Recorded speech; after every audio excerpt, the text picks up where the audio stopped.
6 stories at 6 with me, Akanksha Khajuri, and this evening we are keeping our focus on Jagdeep Dhankar's sudden resignation that has sparked a massive uproar in the parliament today. Massive ruckus was also not only seen just in parliament but also 1,000 km away in Bihar Assembly over the survey which is currently underway in the state of Bihar ahead of the crucial elections. And then we will show you another disturbing video that has come to the fore from Mumbai in Maharashtra, where a woman was harassed and confronted for not speaking in Marathi. And next, a big boost to the Indian Army as the first batch of Apache helicopters have arrived from the United States in India. And on the other hand, MiG-21, infamously called as the flying coffin, is all set to retire in September this year.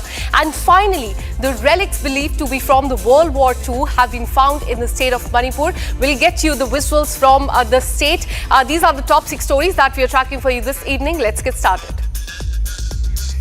In fact, stunning, sudden and surprising, Jagdeep Dhankar had resigned as Vice President citing health issues just hours after chairing the opening of the monsoon session of the Parliament. A routine Parliament day that turned into a historic by sunset is what we're learning. And even though his resignation has been accepted by the President, the Congress party says that there is more to it than meets the eye. Opposition leaders say that the exit is no ordinary one. In fact, questions are flying thick and fast across the political landscape, escape from Congress party to the other opposition parties as well. Firstly, listen in to what the opposition leaders are saying on this resignation. अक्लमंद को इशारा काफी है। देश भर समझ रहे हैं कि क्या नाटक चल रही है भाजपा में, ये नाटक चलते रहेगी। तो फिर हमने अब ये वायरस जो अजीब वायरस फैल रही है भाजपा में, इसमें कई पेशेंट अब प्रवेश हो जाएंगे, आप देखते रहिए। But as Jairam Ramesh is stating, why Congress believes that something happened between 4:30 p.m. Because JP Nadda responded that he informed Vice President about his skipping the BAC meeting.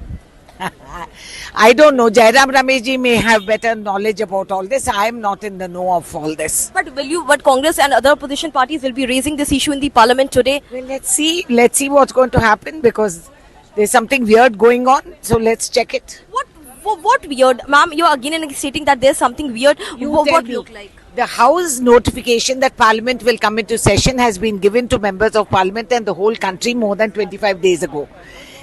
Everything was fine. Suddenly overnight, yesterday the session started. That was also fine. And suddenly by evening there is a crisis and you have the Prime Minister travelling outside the country. तो सवाल ये उठता है कि क्या केंद्र सरकार के पास पहले से जानकारी नहीं थी, क्या पहले से ये सूचना नहीं थी कि उपराष्ट्रपति के मन में ये बात झलक रही है।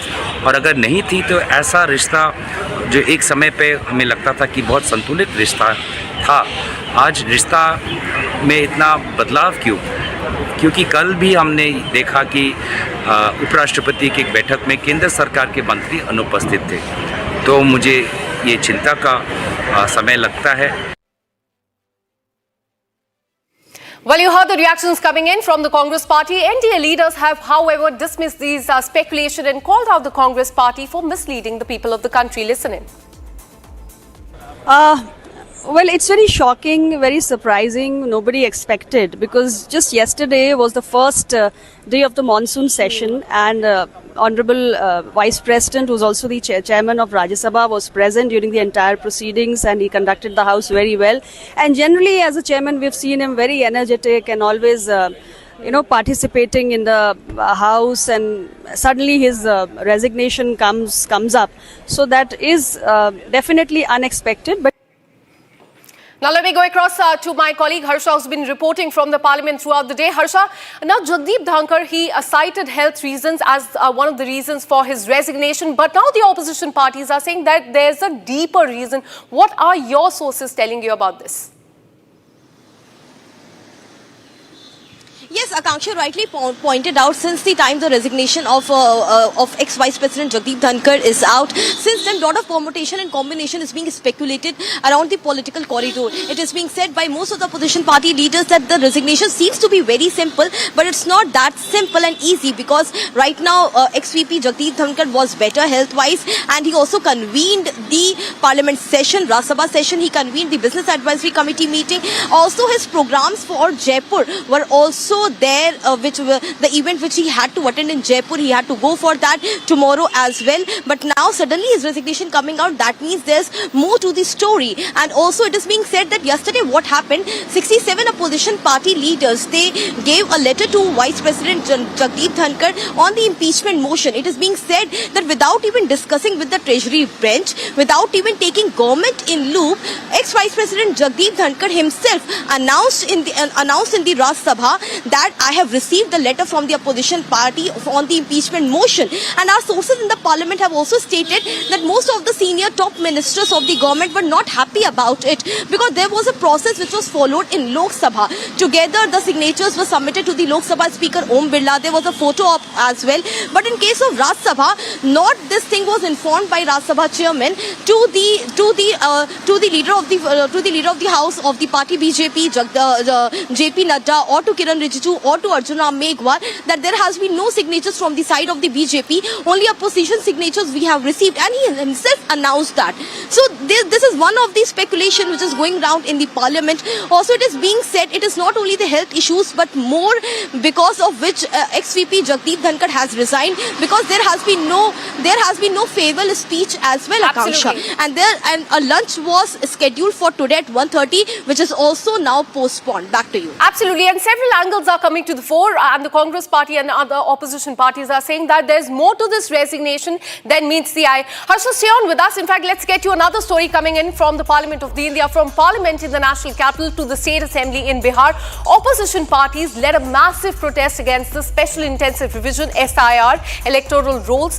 First up, look at the visuals that are coming in from Makar Dwar in Parliament. Rahul Gandhi, Priyanka Gandhi, Akhilesh Yadav and several other top opposition leaders raised slogans claiming that names of several voters are being cut by the Election Commission during the survey, which is currently underway in the state of Bihar. And on the other hand, let's show you another side of the visuals. Chaotic scenes prevailed in Bihar Assembly as members of the RJD Congress-led opposition Grand Alliance there staged a massive protest over the same issue.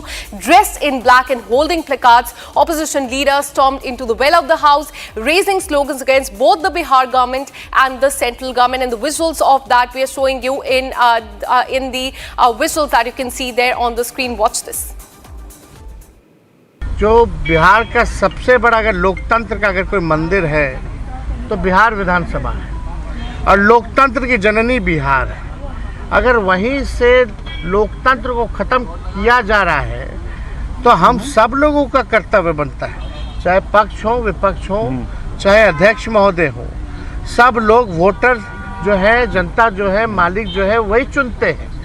जब उनका ही अधिकार छीन लिया जाएगा voter देने का, तो हम लोगों का यहाँ रहने का क्या मतलब रह जाएगा। हम लोग तो उन्हीं की बात को उठाते, जनता की बात को उठाते, और जनता के कई लाख वोटरों का अगर नाम काट दोगे तो ये चलने वाला नहीं है। हम लोग चुप बैठने वाले नहीं हैं। ये आप वोटर का केवल अधिकार ही नहीं छीन रहे, उसका अस्तित्व मिटा रहे हैं।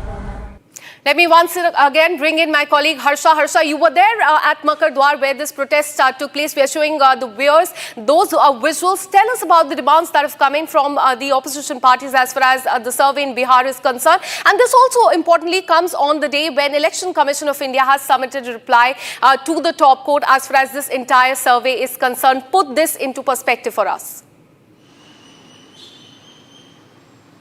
Yes, Akanksha, so Election Commission of India has made the submissions on the Special Intensive Revision, which is the SIR, to the Supreme Court, and also the opposition leaders are speaking without facts and figures. But let me tell our viewers that what are the facts and figures. In the Special Intensive Revision, it has been found that almost 52,30,126 electors were not found at their addresses, in which almost 18 lakh were deceased, almost 26 lakh were permanently shifted electors reported so far. There were almost 7 lakh electors which have enrolled at multiple places, and almost 11,000 electors not traceable. In the 7.9 crore population of Bihar, this is what Election Commission has made the submission in the top court of the country. And Election Commission continuously have stated that a massive exercise was done by the Election Commission on the voters. And also Gyanesh Kumar, the ECI, earlier this week when met all the media journalists, he clearly stated that if anyone is a citizen of the country, no one can stop them from voting, but he or she she should be the citizen of the country and citizen of Bihar if to vote in the state of Bihar. And that is the reason why SIR was conducted in Bihar. Also, opposition has been stating quit SIR. They have been stating that it's the job of the MHA to do the thorough exercise, not the job of ECI. But the voting comes under the prerogative of ECI, and therefore detailed facts and data and figures have been given by ECI to the top court. Also, top court have stated and upholded the SIR, how important this special intensive revision is after there were several allegations after the Maharashtra elections on the Election Commission of India, and this is the reason why this exercise was done. And BJP leaders like Shambhavi we spoke to, she clearly stated that opposition is speaking vaguely. They're not talking about facts and figures, while each and every voter enumeration forms were given, which is called EF, and also the BLOs went house to house with the forms which were to be submitted by the residents of Bihar to the BLOs, and it has been submitted, and the last date for filing the rejection is also will start from August of 1, and the exercise will go on till 1 month. Back to you. Absolutely. From Parliament to Bihar Assembly, we saw massive protests there as far as the survey is concerned. Thank you so much, Harsha, for all the details. We'll keep coming back to you for more on this. Now, shifting our focus, language row in the state of Maharashtra has escalated. A fresh video has come to the fore from Mumbai's Ghatkopar area this time, where a woman was harassed by a group of individuals for not speaking in Marathi. A video of the incident has quickly gone viral on social media, and it shows that woman being surrounded and confronted outside her residence by several people who demanded that she speaks in the Marathi language. Watch this.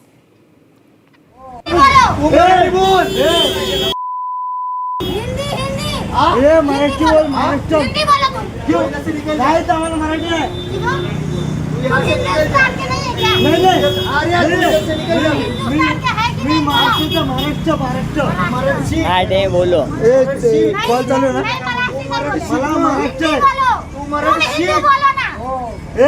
तुला धंदा करा काय नाही जा तिकडे युपीला बिहारला समजलं काय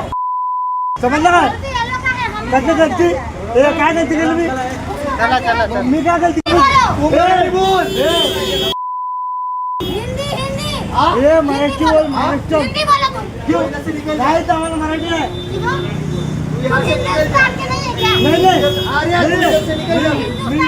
मी महाराष्ट्र नहीं बोलो कॉल चालू है ना मला महाराष्ट्र तुला धंदा करा काय नाही जा तिकडे युपीला बिहारला समजलं काय कसं करते काय करते मी काय करते गेली. And you just heard what happened in Ghatkopar. Similar incidents have happened in the last 1 month. Let me take you through them one by one. In fact, as you can see on the screen, this is the incident that took place on July 20th in Mumbai in Maharashtra, where verbal spat took place in Mumbai local. An argument was over a seat. In fact, that turned into a language row.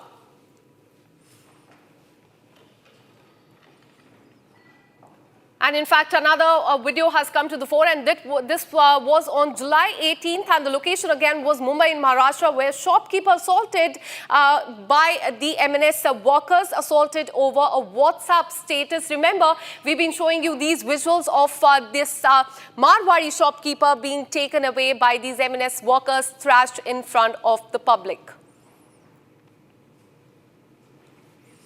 Now look at this video that came on July 2nd, and the location of this video is Mira Road in Maharashtra. Elderly food stall owner was slapped, assaulted for not speaking in Marathi. And lastly, this is from July 13th, and this was from Bhiwandi in Maharashtra, where rickshaw driver was harassed by the MNS workers. Non-Marathi rickshaw driver forced to apologize. And these are the spate of incidents that have come to the fore in the last 1 month.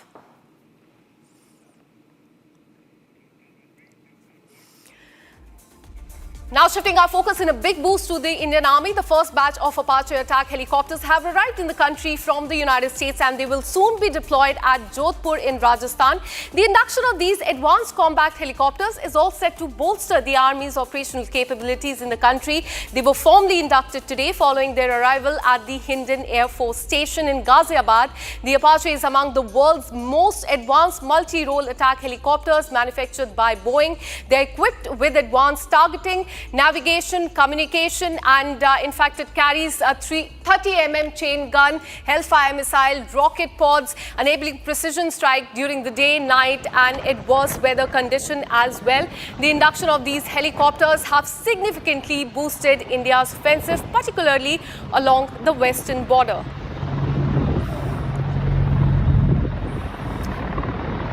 Now let me go across to Major General S.B. Asthana. Thank you so much for speaking to Republic TV. I want to begin by asking you, how do you look at these first batch of the Apache helicopters that have been inducted into Indian Army? Your first reaction on that? It's a very significant development and a welcome development because these aircrafts were ordered when President Trump came here in 2020. They were supposed to be delivered by mid-2023. But I think with whatever delay has happened because of supply chain problems and all other issues, they have finally arrived. It's a very important platform. It is an attack helicopter. You can also call it as a flying tank. And why I say flying tank? Because it has the capability to hit tanks from the top attack mode. Because tanks are fairly robust from the all other sides, but the top portion is weak. Similarly, why we call it as a flying tank, it also, the belly of this helicopter has sufficient protection to ensure that the smaller missiles and certain weapons, which the light air defense weapons, can withstand the hit, it can withstand that hit. Another important factor is that when we were looking at, if you see the fighter aircrafts of today, they move very fast. So the close air support of infantry as well as the tanks as we go along becomes difficult and maybe perhaps very less accurate, because in an intimate battle, the enemy side and own side, they tend to merge. And that is where the precision strike of attack helicopters like Apache is very important. And this can give you close support, which we are finding it difficult for the fighter aircraft to come down. So it's a step in a right direction. It's a good capacity development, good capability development. And we hope that the remaining three will also be with India by about end of 2025.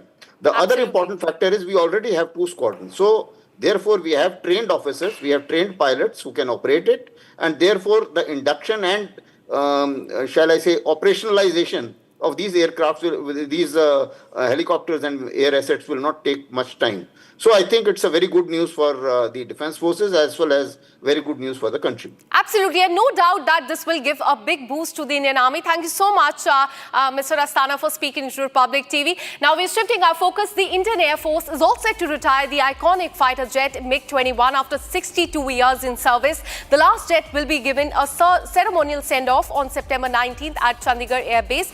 This was inducted in Air Force in 1963. The MiG-21 is celebrated for its vital role in India-Pakistan War in 1965 and 1970 war, the 1999 Kargil War as well, and 2019 Balakot strikes and Operation Sindoor. It, however, saw frequent crashes in the last few years, many accidents leading to jet controversially being labelled as flying coffin.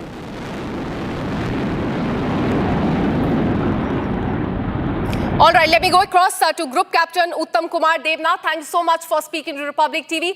So this MiG-21 fighter jets are all set to be retired. In fact, we are learning that you survived a mid-air emergency with safe ejection in 1987. So you're the best person to give your view on the retirement of MiG-21. They are infamously called as the flying coffin as well. Your first reaction to this?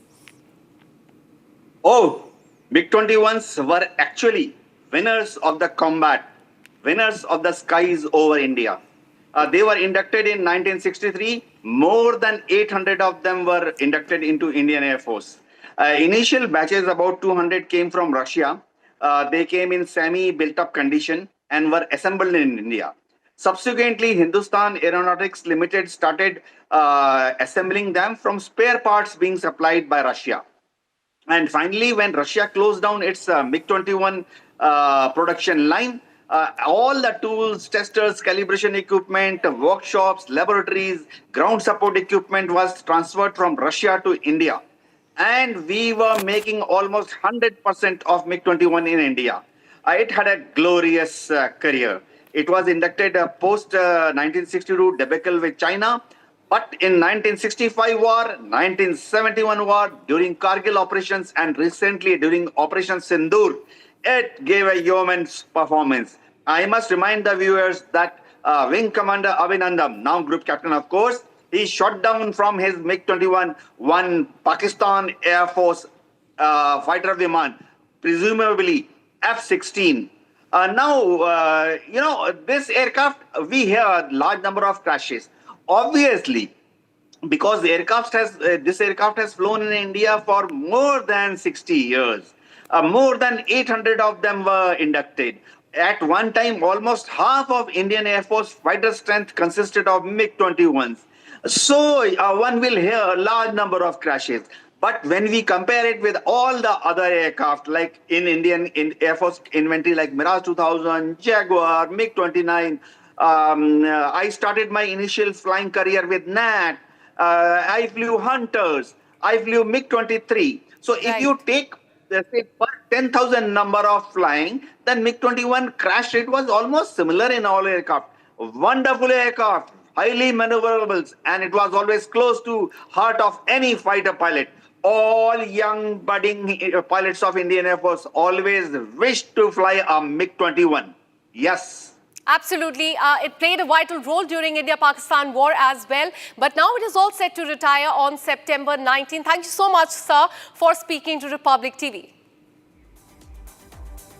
Now, as we come to the end of this show, here are the visuals of the relics believed to be from World War II, found at the construction worker site in Manipur. A large number of water bottles, grenade shells, spades and rusted tin cans were among the items that were recovered from this very site that you can see on the screen. The items are believed to have been left behind by the soldiers fighting the Battle of Imphal in 1944 is what we're learning. Those are the visuals on your screen of the World War II relics found in the state of Manipur.